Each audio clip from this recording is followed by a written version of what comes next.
What's going on, family? I'm Scrapbook Boxing, Museum of the Forgotten Fisticuff series. I just wanted to pay homage and respects to two gentlemen that I knew very well earlier in my life when I was a young journalist. And I was on the board. I was in various committees.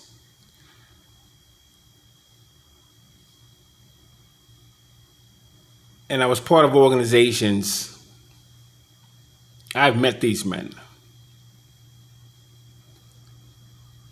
Carlos Ortiz, you couldn't find a kinder man who really understood and respected and honored the game. He was a world lightweight champion, like I said, when he defeated Old Bones Joe Brown. I remember Carlos Ortiz facing a fighter by the name of Len Mathis. He was out of Philadelphia. And I met Len Mathis. I met all of them guys. Anyway, Carlos Ortiz, at that time, Len Mathis was a prospect. He had one loss coming into that fight. And that was very controversial. And at this point, Carlos Ortiz was on a mission. He didn't want to go to Philadelphia, but he did.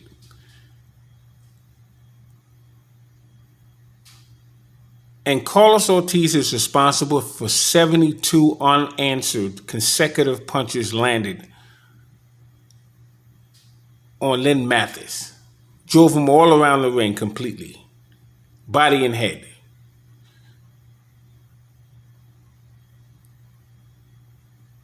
That fight was up there in Philadelphia with Ike Williams and Bojack in 48. That was a brutal knockout. And Carlos Ortiz would end his career facing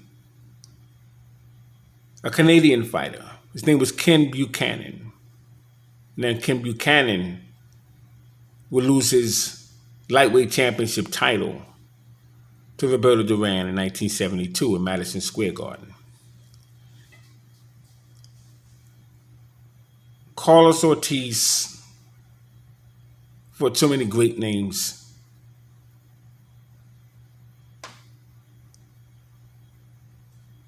And the last fighter I recall him training as a trainer was a friend of mine by the name of Stefan Johnson. Now, he was originally from Brooklyn. He would move to Queens. And he was a construction worker. After about 12 amateur fights, he would turn professional. He was a welterweight, and he decided to move up in weight 154 pounds to challenge Roy Jones. That was Roy Jones' second professional fight. And he was stopped because that wasn't his weight division. But he couldn't resist the offer. And after that fight, he would meet Carlos Ortiz, and Carlos Ortiz would train him. And he did very well with Carlos Ortiz. Then they had a separation. And that's when Stefan Johnson had another trainer. And he found himself in the ring with Paul Vaden, and he would die in the ring. Had a blood clot, and so on and so forth. But Carlos Ortiz was very respectful. He was a taxi cab driver in the Bronx, New York.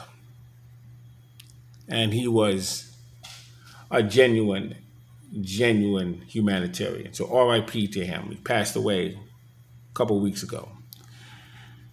The second gentleman that I want to pay homage to was Ernie Shavers. Now, I knew Ernie Shavers very well. Very well, in fact. Various dinners and Hall of Fame, and I would see him all over the place. And the thing with Ernie Shavers, here's a man who was 6 feet, had a 79-inch reach. I always remember that. He died at the age of 78 years old. He was from Alabama originally, and then he would wind up residing in Ohio. He ended his boxing career with a record of 89 total bouts, 74 wins, 68 knockouts. That's an extremely high percentage. 14 losses and 1 draw. Now, he started late at the age of 22. What a lot of people don't know about Ernie Shavers was that Mike Tyson was gunning after Ernie Shavers' record. Ernie Shavers, when he got his career really going, because I think he lost his 3rd professional fight, but when he got his career really going, Mike Tyson understood the importance of following a historical record. Ernie Shavers had 47 fights.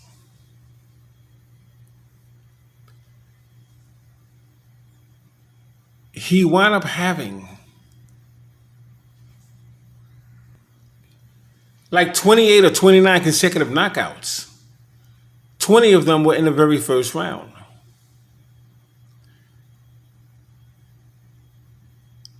I mean, here's a man who he knocked out Ken Norton in 1 round.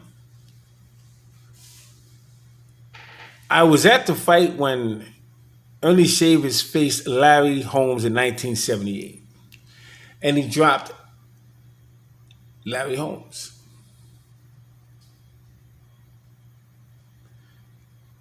He was in the ring with Muhammad Ali. He never faced George Foreman. My God, what that would have been like. He was in the ring with Ron Lyle. He was in there with punchers. You see, the heavyweights that Ernie Shavers was in the ring with, totally different class than what you had later on. And he sparred with men that a lot of the fighters today would be afraid to even spar with during his time. Ernie Shavers could punch. He was stopped in 1 round by Jerry Quarry, and that really questioned things with me because Don King was the manager and a promoter for Jerry Quarry. Now, the Ali Act would change that over the years. Ernie Shavers would knock out Jimmy Ellis in 1 round. He would knock him out in the 3rd round. Then he would stop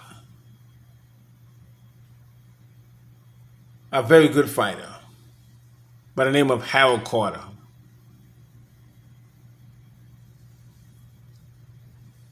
He's underrated. It's time that we start putting respect on a lot of these fighters' names because when they go, it's easy to talk about them then. But when you look at fighters like Ernie Shavers, Larry Holmes, Ken Norton, Muhammad Ali, Ron Lyle, Jerry Cooney, and these men put their hearts in the right places. We have to be respectful of them. I remember when he defeated James Quick Tillis. He went the distance with James Quick Tillis. He lost that fight.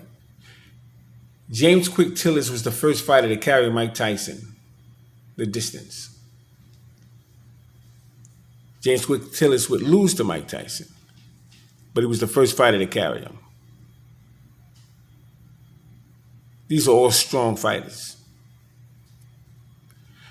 So I just wanted to pay homage to Carlos Ortiz and Ernie Shavers. Ernie Shavers, in my opinion, is underrated. I told you what his record was. Either you got him or he got you. Muhammad Ali once said that Ernie Shavers was the hardest puncher he was ever in the ring with. A lot of men that I spoke with said the same thing. Peace to Carlos Ortiz. Peace to Ernie Shavers. Ernie Shavers was a hell of a fighter. Thanks for listening. Peace. Shout out to the Hands of God. If you want to watch great videos, check out the Hands of God. He has a plethora of great videos to watch. Ernie Shavers is about the strongest heavyweight, hardest puncher that you ever had. And it's contested by Larry Holmes, as you see here on the floor. This is the fight I was at 1978. Muhammad Ali would tell you that. George Foreman, who never fought him, would tell you that. Ron Statton. Ken Norton would tell you that. Jimmy Ellis would tell you that. He was just a remarkable puncher. And he had a lot of heart and determination. What a puncher was Ernie Shavers. My God.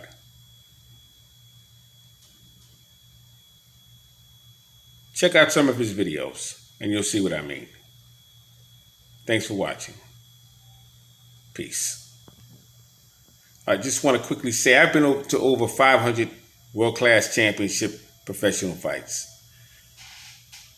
Probably about 50 amateur fights, 60 amateur fights. I've seen as many fighters that can be seen during my time. The first fight I ever been to was in 1974, Inglewood, California. So Alexis Arguello was going for Ruben Oliveira's title. That was a hell of a fight. I was at the Ray Leonard and Thomas Hearns fight in 81, Ray Leonard and Berto Duran fight in New Orleans in 80. Many of them. But I got to see Ernie Shavers fight Larry Holmes in 78. And 78, that was one of the greatest years because Ali would win and lose his title to Spinks, Leon Spinks. I was at the Yaki Lopez and Monty Shah Muhammad fight in the Philadelphia Spectrum.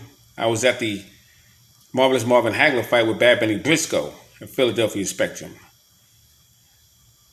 But the one fight I didn't see in 78 was Ken Norton and Larry Holmes. And I couldn't see all those fights. Had I known that fight was going to turn out the way it did, I would make sure I was there. But I did get to see Ernie Shavers and Larry Holmes in 1978. Oh my God. R.I.P. to Ernie Shavers. You've earned your rest. Peace.